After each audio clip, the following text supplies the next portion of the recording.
ఏపీలో ఎమ్మెల్సీ ఎన్నికలు ప్రతిష్టాత్మకంగా మారుతున్నాయి. ఈ నెల 27న ఎమ్మెల్సీ ఎన్నికల పోలింగ్ జరగనుంది. ఇప్పటికే కూటమి పార్టీల నుంచి 2 గ్రాడ్యుయేట్ నియోజకవర్గాల నుంచి అభ్యర్థులు ప్రచారంలో ఉన్నారు.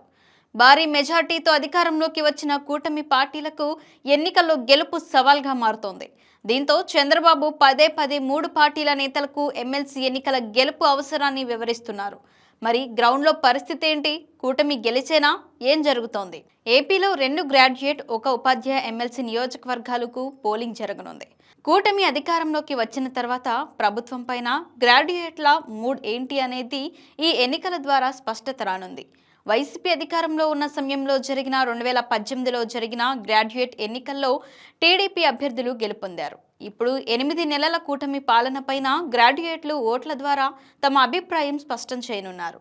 ఈ ఎన్నికల్లో గెలుపు అవసరం తెలిసిన చంద్రబాబు 3 పార్టీల నేతలను పదే పదే అలర్ట్ చేస్తున్నారు. గెలుపు కోసం సమన్వయంతో పనిచేయాలని నిర్దేశిస్తున్నారు.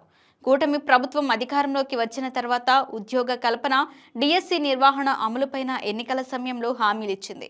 అదే సమయంలో క్షేత్రస్థాయిలో కూటమి పార్టీల మధ్య సమన్వయంలోనూ లోపం కనిపిస్తోంది. 2024 ఎన్నికల్లో కూటమి పార్టీలు క్లీన్ స్వీప్ చేసిన గోదావరి, కృష్ణా, గుంటూరు జిల్లాల పరిధిలోనే ప్రస్తుతం గ్రాడ్యుయేట్ ఎమ్మెల్సీ ఎన్నికలు జరుగుతున్నాయి. గుంటూరు, కృష్ణా జిల్లాల పరిధిలో నాయకుల సమన్వయం కొరవడంతో ఇక్కడ టీడీపీ అభ్యర్థిగా పోటీలో ఉన్న ఆలపాటి రాజా నేరుగా గ్రాడ్యుయేటర్లకు ఫోన్లు చేసి మద్దతు కోరుతున్నారు. మిత్రపక్షాలతో పాటుగా సొంత పార్టీ సీనియర్ల నుంచి సహకారం అంతగా కనిపించడం లేదు. ఈ ఎన్నికల్లో వైసీపీ పోటీలో లేదు, కానీ వామపక్ష మద్దతుదారులు అభ్యర్థులుగా గట్టి పోటీ ఇస్తున్నారు. ఇక గోదావరి జిల్లాల్లోనూ పరిస్థితి భిన్నంగా కనిపిస్తోంది. ఇక్కడ టీడీపీ అభ్యర్థిగా పేరబత్తుల రాజశేఖర్ సమస్యలు ఎదుర్కొంటున్నారు.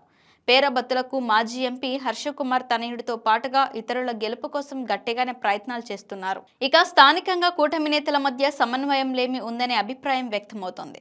దీంతో చంద్రబాబు 3 పార్టీల నేతలతో వరుసగా టెలికాన్ఫరెన్స్లు నిర్వహిస్తున్నారు. 8 నెలల్లో కూటమి ప్రభుత్వం చేపట్టిన మంచి కార్యక్రమాలని వివరించాలని సూచించారు. ప్రతి ఎన్నిక పరీక్ష వంటిదేనని, 3 పార్టీల అభ్యర్థులు కలిసికట్టుగా పనిచేయాలని నిర్దేశించారు. దీంతో ఇప్పుడు ఎమ్మెల్సీ ఎన్నికలో గెలుపు కూటమికి ప్రతిష్టాత్మకంగా మారుతోంది. తుది ఫలితం పైన ఉత్కంఠ పెరుగుతోంది.